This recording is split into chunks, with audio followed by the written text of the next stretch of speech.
ये दौर है जो हर सरकारी नौकरी की तैयारी करने वाले स्टूडेंट की लाइफ में आता है। जब पास में पैसे नहीं होते हैं, घर वालों के सवाल, उम्मीदें और आस-पड़ोस वालों के ताने।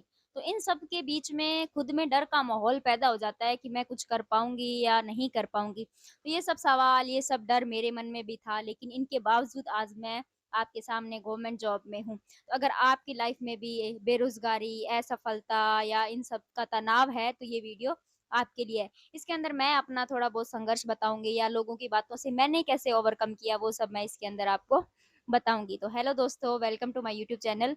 कैसे हो सब? आई होप आप सभी बहुत मस्त होंगे और अपनी तैयारी के अंदर व्यस्त होंगे। तो बहुत से टाइम से वीडियोज़ नहीं आ रही थी, उसके लिए पहले आप सबसे आई एम सॉरी क्योंकि थोड़ा कैंप्स वगैरह चल रहे थे, उसमें ड्यूटियाँ कंटिन्यू लग रही थी, तो उसकी वजह से भी नहीं आ रही थी, कुछ ऑफ़िस का काम था, तो उस वजह से रेगुलर वीडियोज़ नहीं आ पा रही थी।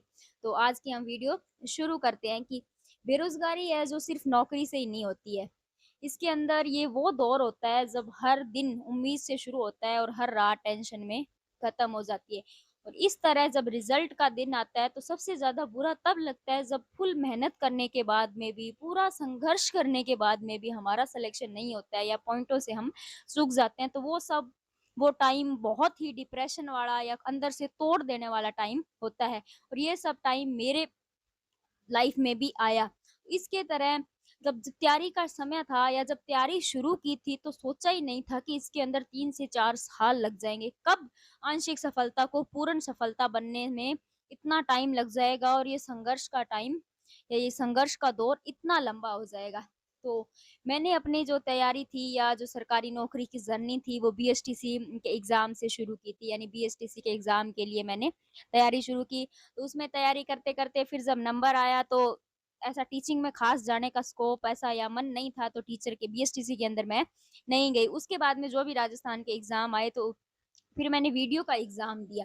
वीडियो के अंदर प्री निकल गया, तैयारी वग़ैरह की तो फिर मेंस नहीं निकला। तो तब थोड़ा नए-नए थे तो इतना दुःख तब नहीं हुआ क्योंकि तैयारी शुरुआत ही की थी तो इतना टाइम भी नहीं हुआ था तैयारी करते-करते तो थोड़ा ऐसा नहीं हुआ और खुद को सँभाल लिया। उसके बाद में हुआ कि राजस्थान पुलिस का एग्ज़ाम दिया जयपुर कमिश्नरेट से।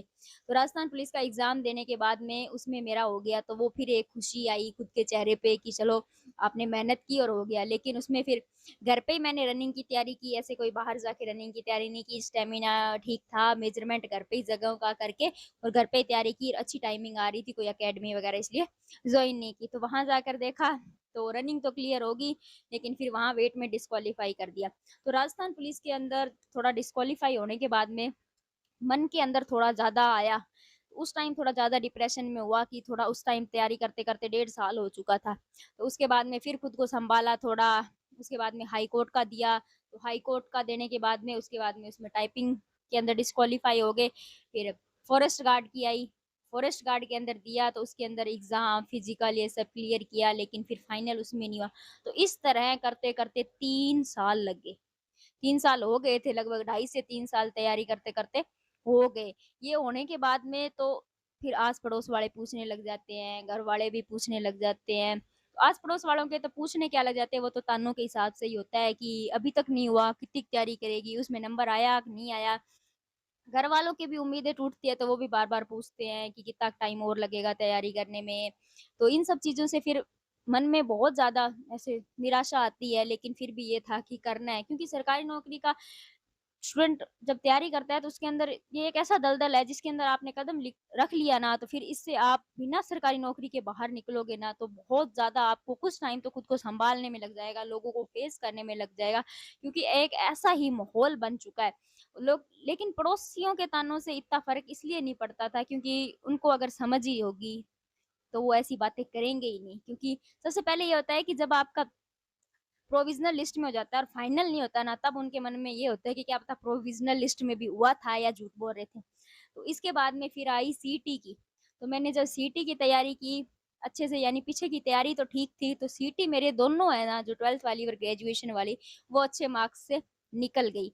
उसको करने के बाद में उस पे जो भी फॉर्म्स आए जैसे एलडीसी का आया, दोबारा राजस्थान पुलिस का आया, उसके बाद में फिर जूनियर अकाउंटेंट का आया, जूनियर अकाउंटेंट का देने के बाद में इस पे जो भी ये वुमेन सुपरवाइज़र का आया, सुपरवाइज़र महिला अधिकार था, लगभग जितने भी उस टाइम फॉर्म्स आए तो सब में मैंने लगा दिया था। तो उसमें फिर राजस्थान पुलिस का मैंने चित्तौड़ से फॉर्म लगाया, पिछली बार भी झटका लग चुका था, तो इस बार थोड़ा वेट पे भी, फिजिकल स्टैंडर्ड्स पे भी थोड़ा काम किया।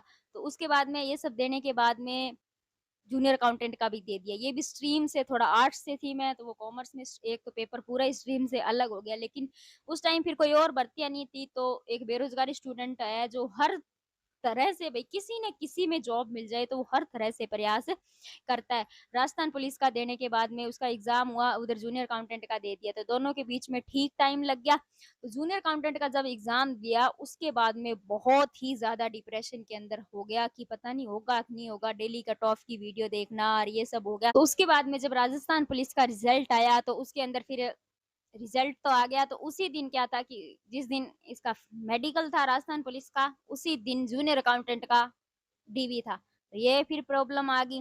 तो इन सब चीज़ों को बताने का मकसद ये है कि लाइफ में टेंशन्स या स्ट्रगल है जो आपका कभी खत्म नहीं होगा, होता ही जाएगा, होता ही जाएगा। अब आप मेरी जर्नी को सुन रहे होंगे तो इसके अंदर आपको लग रहा होगा कम से कम 4 साल लग गए यहाँ तक आते-आते।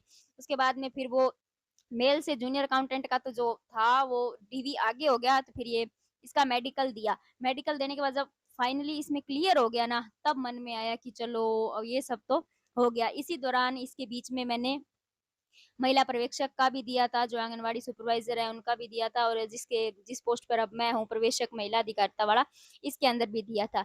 तो इस वाले में उम्मीद नहीं थी, उस महिला पर्यवेक्षक वाले में तो फिर भी था कि शायद हो जाएगा, तो फिर इसका भी बाद में रिज़ल्ट आ गया। राजस्थान पुलिस जॉइन करने से पहले इसका रिज़ल्ट आ गया था डीवी के लिए। तो पर घरवालों का ये कहना था कि छोटी-सी भर्ती है, पता नहीं सरकार कब इसको क्या कर दे, तो इससे अच्छा तुझे राजस्थान पुलिस जॉइन कर लेनी चाहिए। तो मैंने 12 जनवरी 2025 को राजस्थान पुलिस को जॉइन कर ली, तो फाइनली उस टाइम एक स्ट्रगल सा खत्म हो गया। दिल से एक बेरोज़गारी वाला बोझ हल्का हो गया, क्योंकि जो स्ट्रगलिंग आपका फेज़ होता है ना, उस टाइम कुछ भी अच्छा नहीं लगता, ना आप कुछ चीज़ें को एन्जॉय कर पाते हो, ना ही ढंग से पढ़ाई में कंसंट्रेट कर पाते हो, क्योंकि टाइम जब ज़्यादा हो जाता है ना तो इन सब चीज़ों को बताने का मकसद यही था कि बहुत कम लोग होते हैं जिनको फर्स्ट टाइम में सफलताएँ मिल जाती है। आप सब भी डेली स्ट्रगल करते हो, डेली उसी थकान के साथ उठते हो, लेकिन फिर भी उतनी एनर्जी के साथ दोबारा शुरू करते हो पढ़ाई को, तो थोड़ा-सा मेहनत और कर लो, क्या पता आपका सिलेक्शन हो ही जाए। क्योंकि इसके अंदर ये होता है कि स्ट्रगलिंग जो फेज़ होता है ना, वो हर सक्सेसफुल आदमी की लाइफ़ में होता है।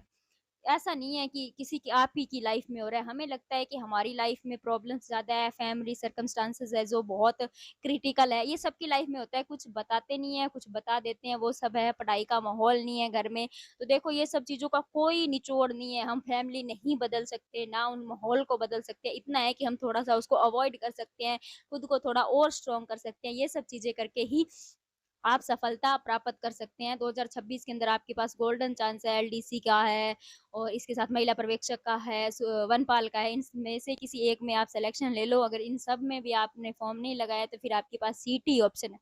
और लास्ट में एक ही बात कहना चाहूँगी, जो ये बेरोज़गारी का दौर है, ये हमेशा नहीं रहेगा, लेकिन मेहनत से प्राप्त की गई एक सरकारी नौकरी आपका है जो ज़िंदगी बदल देगी। Thank you.